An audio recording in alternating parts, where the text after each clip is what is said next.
Assalamu alaikum viewer, this is the case of blepharitis. This is a young boy of 15 years. He is complaining of blepharitis since 1.5 years. What is blepharitis? Blepharitis is the irritated swollen eyelids. It is a chronic condition.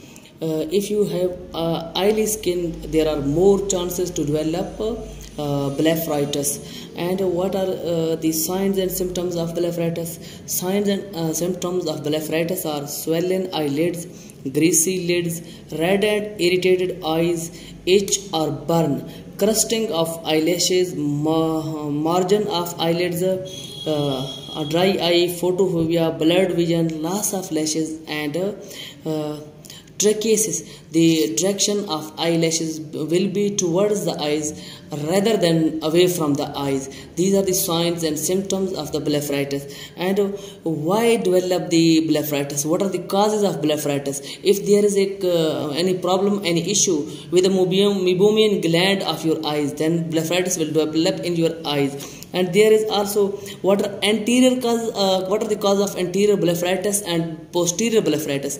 Causes of anterior blepharitis are acne, rosacea, allergies, dry eyes, lice and mites. These are the causes of anterior blepharitis. What are the causes of posterior blepharitis?